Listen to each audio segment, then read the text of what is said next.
December 23rd, 2024, Athi River, just outside Nairobi.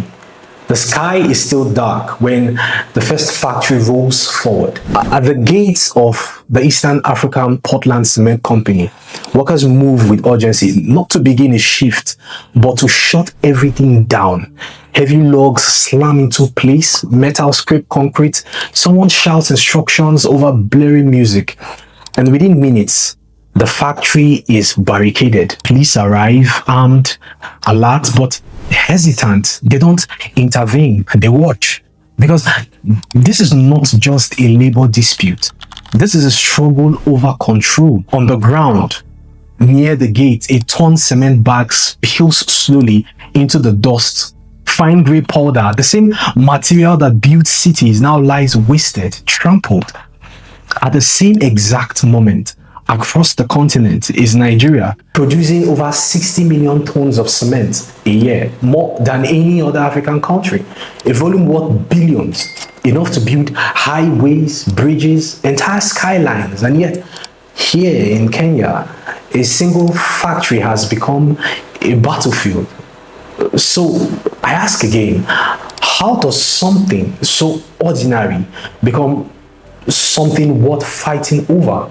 And more importantly, who is powerful enough to make it so scarce, so valuable that men are willing to lay siege for it? To understand this, we move away from Kenya to Ethiopia.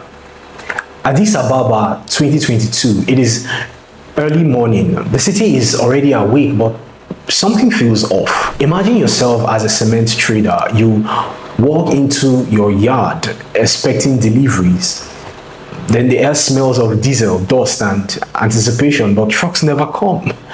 The gates remain open. The warehouse is not empty, but nothing moves because movement itself has been restricted. Between 2020 and 2022, government directives quietly restructure Ethiopia's cement distribution system. Thousands of independent traders were removed from the supply chain almost overnight. In their place, only a handful of approved companies remained. Journalists Mola Mitiku documented what followed. Just 6 companies were authorized to distribute cement across the entire country. 6, each one with foreign bank accounts, each one with political connection. Everyone else was completely shut out.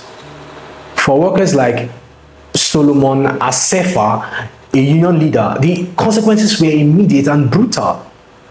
No income for almost 6 months. He said no rent, no food. But here's the paradox. There was cement in the country.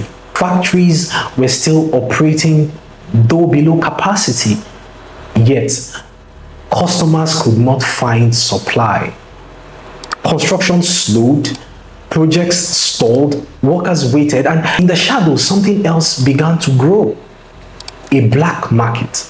Prices that once hovered around 7 bear per quintal surged to nearly 2,000, nearly triple.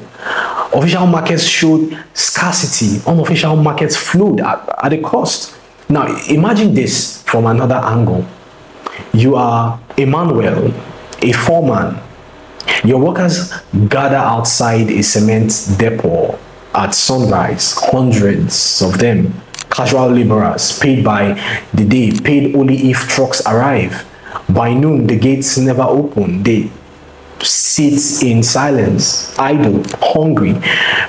By evening, they leave with nothing. This is what it means to control distribution.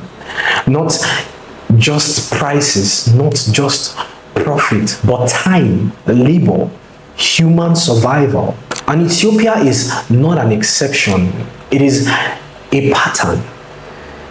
Expanding the pattern, Angola and beyond. Let's go back further. Angola, 2007. Oil money is flooding into the country. Infrastructure projects are booming. Roads, buildings, entire districts are under construction. And yet, suddenly everything slows down. Contractors begin reporting delays. Weeks turn into months. The reason? No cement. Despite massive demand, only 2 domestic plants are operating, producing barely a fraction of what is needed. The rest must be imported primarily from China at higher costs with long delays. Economic analyst Nicholas Shackson described the contradiction clearly. Angola has the money, it has investors, it has the demand, but cement prices kept rising. Scarcity not of resources, but of control. So what's the real question? At a glance, the problem looks like inefficiency, bad policy, corruption, mismanagement. But as we move deeper, a different picture begins to form, because scarcity is not always accidental. Sometimes it is engineered, and that leads us to the next layer: ownership, power. To understand power in African cement, we start in Nigeria, because here cement is not just industry, it is empire. And at the center stands Aliko Dangote. Through Dangote Cement, he controls approximately 52 million tons of production across more than 10 African countries. His rise followed Nigeria's 2022 policy shift that encouraged local production over imports. But what followed was not just industrial growth, it was consolidation. Today, Nigeria is not only self-sufficient, it exports cement across Africa. Dangote himself framed it as national strength. Nigeria could earn over $500 million annually from cement exports alone. But consider the implications. When one entity controls such a significant portion of supply, influence extends beyond markets. It enters policy, infrastructure, planning, even continental trade. Dangote is not just a businessman. He sits in economic councils. He shapes conversations around development. Cement in this context becomes leverage. But power does not remain uncontested. China has entered the equation, not as a positive investor, but as a strategic player. In 2024, Housing Cement announced $1 billion move to acquire a majority stake in Lafarge Africa. This is not just a business deal, it is positioning. Housing already operates multiple plants across Africa. With this acquisition, it moves closer to becoming the continent's second largest producer. At the same time, West China Cement is expanding into Southern Africa. So, why Africa? Because China has excess production capacity at home, and Africa has demand. So, cement becomes an export, not just a material, but of influence. Factories come with financing. Financing comes with agreements. Agreements shape economies. Meanwhile, African states are not neutral players. In South Africa, institutions like the Public Investment Corporation hold major stakes in cement companies. Public money, private industry, intertwined.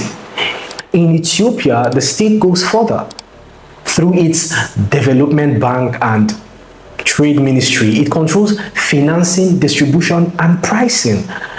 Directives determine who sells, who buys, and how much. In effect, cement becomes a managed resource, not fully free market, not fully public, something in between, something powerful. So there's a transition from power to consequence.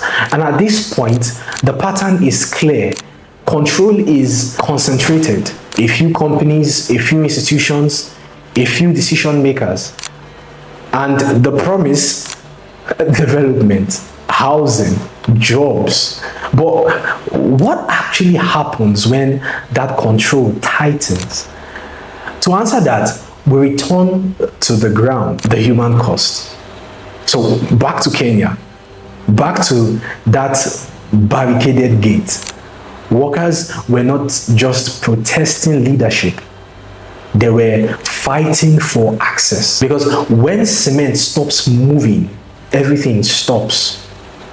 In Angola, shortages led to a housing crisis. Rent soared to thousands of dollars per month. Informal settlements expanded rapidly in Sudan. The story turns catastrophic. War has destroyed over 1,800 factories in Khartoum state. Without cement, rebuilding becomes impossible. A worker, Safa Adam, once said, "We ate expired food, sometimes nothing." So no factories means no materials and no future. In Kenya, another danger emerges: quality. Substandard cement had led to dozens of buildings collapsing. In 2026, a high-rise in Nairobi collapsed mid-construction. Investigations revealed a disturbing reality. 3 out of 5 cement samples failed strength tests. This is not just corruption. It is a structural risk. Lives embedded in concrete. In Ethiopia, the damage is quieter but deeply personal. Families once dependent on cement trade lost everything. Drivers sold parts of their trucks to survive. Parents pulled children out of school. Entire supply chains froze. Not because demand disappeared, but because access was controlled. So we arrive at a difficult truth. Cement is not just a building material, it is a strategic asset.